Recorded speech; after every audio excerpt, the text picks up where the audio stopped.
Hi Paul, this is Braden from Pacific Toyota here in Cairns. Mate, just doing a quick virtual tour on our 2019 Mitsubishi Pajero Sport, the GLS here in front of me. Mate, thank you so much for your inquiry again. I understand you have spoken with Tash as well. Can't wait to hear feedback on the finance side of things. I know we can make it easy for you, that's for sure. Obviously, being down south, like I said, we can make it super easy, mate. Don't stress about that. We are including free freight till the end of the month. We're obviously Pacific Toyota here in Cairns, as I mentioned.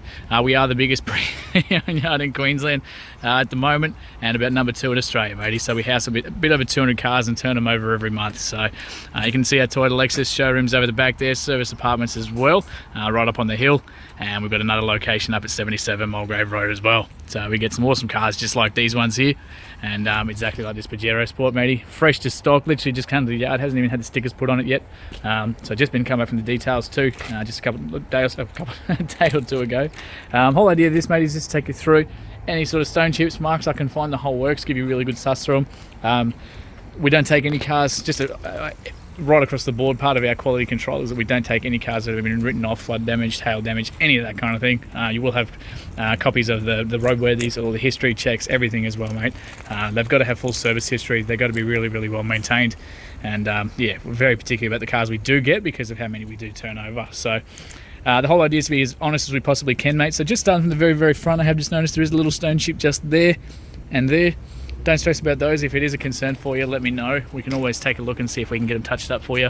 It's always things that we can potentially look at if it's going to get you over the line. But very tidy across the rest of the front here. It was a previous rental car, which means it's got full service history on the time, every time. Very tidy through the wheels here. Obviously being the GLS, we've got those flash as alloy wheels here too, looking very clean. Can't see any marks on those that I can actually point out for you. Heaps of tread left on these guys too. Just wanted to tilt these wheels so you can see that as well. Very clean through the inside there. Little tiny bits of dust, but nothing too big. And very clean down the driver's side there as well. And right across the front. Couple little sort of bits of fading of the actual plastic there. A little bit of sort of, I guess, the smudge on the actual badge itself. Might see if our guys can give it that a bit of a polish at the back. I'm going to hit them up on Monday for that, but that's easy. Looking very clean on the actual passenger side here too. Same thing with the tread there as well. And same thing right through the chassis. Through the suspension, you can see yourself. Doesn't look like it's spent any time off road, which is awesome, exactly what you want to see. And of course down here. Down through the passenger side now as well. Being the GLS, we've got keyless entry on both front doors. So we push this button there, it's going to lock it. It's going to tuck those mirrors in so we know. And then come back up, it's going to unlock that as well. So I've got the key in my pocket. It's not going to do that unless you're within the proximity of those doors.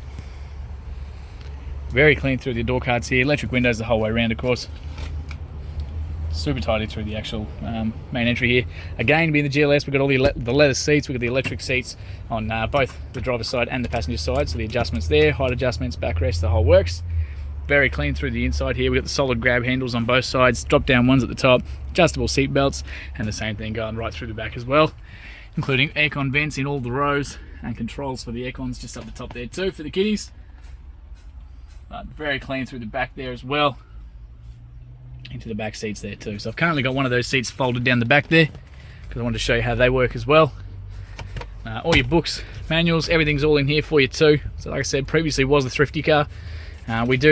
We're very particular about the ones that we get, and there's only sort of 1 or 2 rental companies that we will actually get cars from because of the condition that we do get. So they got to tick a lot of our boxes, and Thrifty's one of them. So every 15,000 Ks on the dome. So 12 months. So we've got 2020, 15,000 Ks, 2021 at 30, and then 2021 at 46. So we've been very, very well maintained. Not due again until 60,000 Ks or the end of 2022. So very, very tidy, matey. Through that one, very good history. But we'll keep cruising around. I'm not tall enough to see up there, but hopefully I'll get the camera up there for you too. Should be very clean across the roof there as well. And down into the rear door here, down the passenger side as well. We've got the fuel release just over here. And of course down to the side steps. Looking super clean across those rear wheels. A tiny little bit of a gutter rash just there and there. Probably about a hairline sort of mark. Nothing to be concerned about, but very tidy through the chassis and everything there as well. And you can even see the spare tyre just under there too, over the back. I've got these ones for you.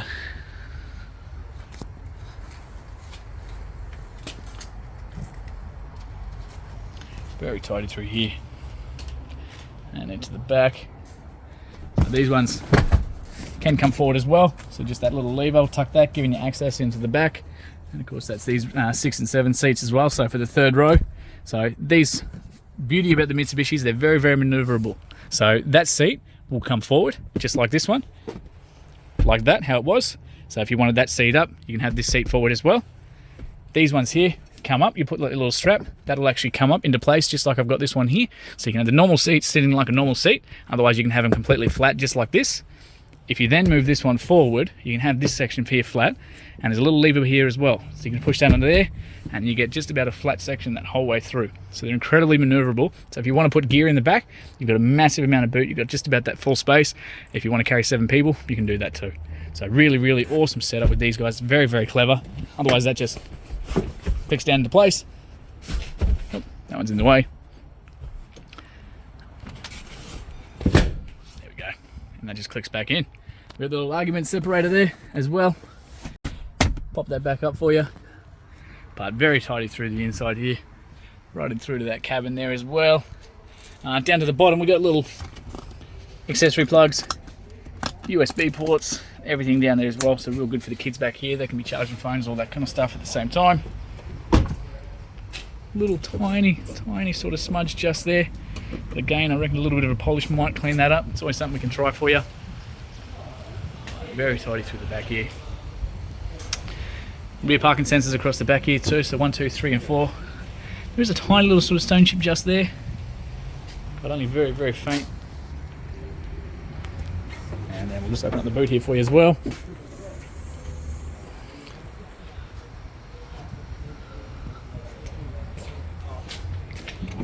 So a bit of storage in the back there. A few tie down points all through the rear here too, so we've got 4 of those guys. And like I said, these ones will fold flat there as well. So you simply pull that strap like I just did, that flicks forward, and you can fold those flat just like that. So giving you access to that boot. And we've got that final middle seat belt up there too. Child anchor points are all across the back here, so 1, 2, 3 up there.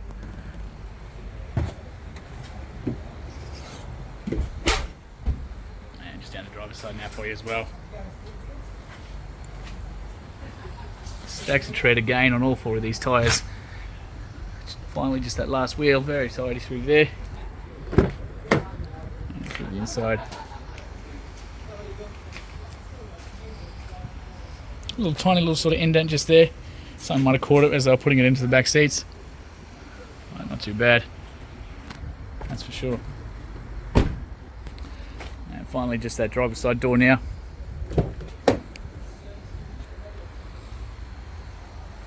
Super tidy through that in little tiny little bit of wear, obviously just from potentially someone's ring, or the just the driver's side being the highest traffic area of the car, so just them holding onto the door handle or a ring or something like that. But very just faint sort of little bit of wear there. Electric windows, central lock and all control from the driver's door here too. Being the GLS, we've got the push button start, so you've got to have your foot on the brake and the key in the car to be able to do that.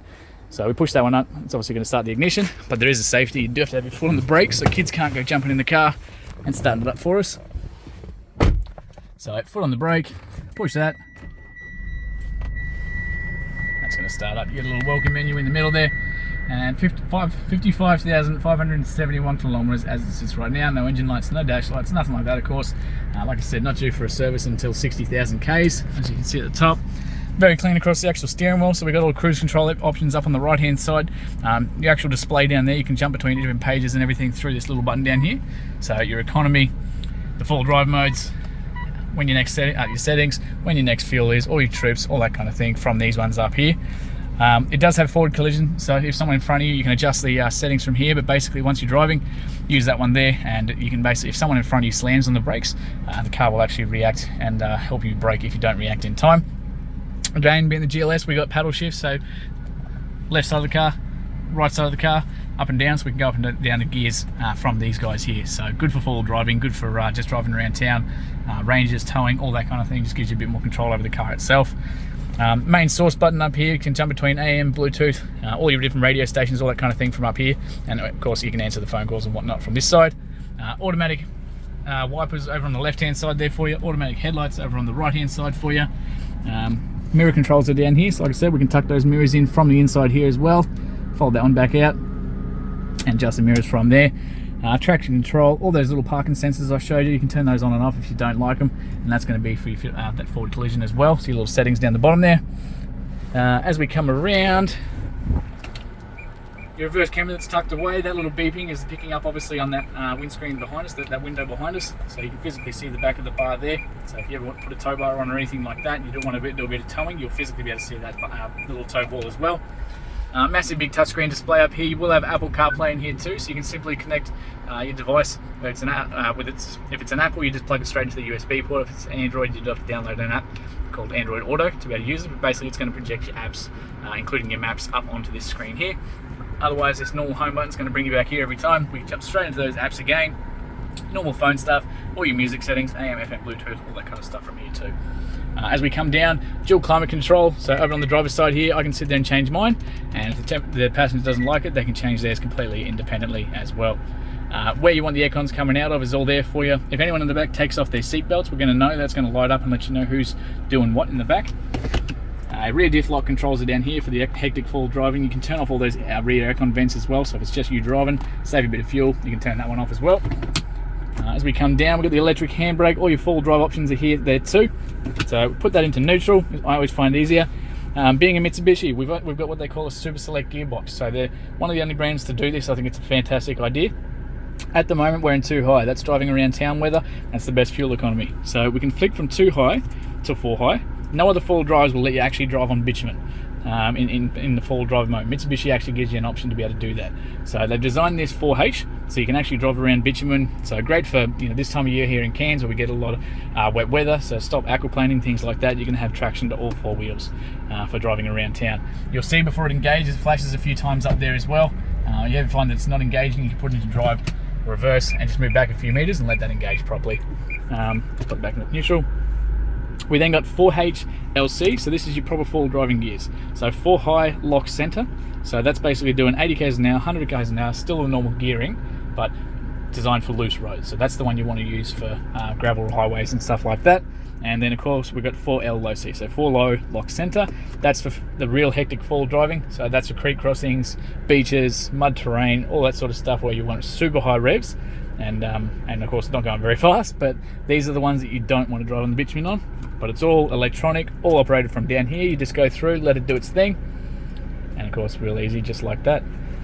Chuck it back into park for you. Electric handbrake just there, heaps of cup holders down here, a little bit of storage there, and a little more USBs and everything else in there as well, including an inverter there too.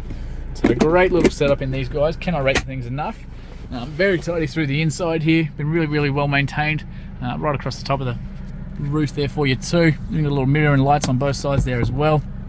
Before we finish up, I'll just quickly show you where the bonnet release and everything is down here too. So fuel release is just there for you, and bonnet release is just tucked in behind. So we'll lift that up. So that beeping is just letting me know that I've got the key in my pocket. There is only one key with this one as well, but it just means that we're just a reminder to shut that engine off just in case you do forget. That is a 2.4 litre turbo diesel common rail motor. Beautifully well looked after. So thank you again, Paul, for your inquiry, and can't wait to hear feedback soon.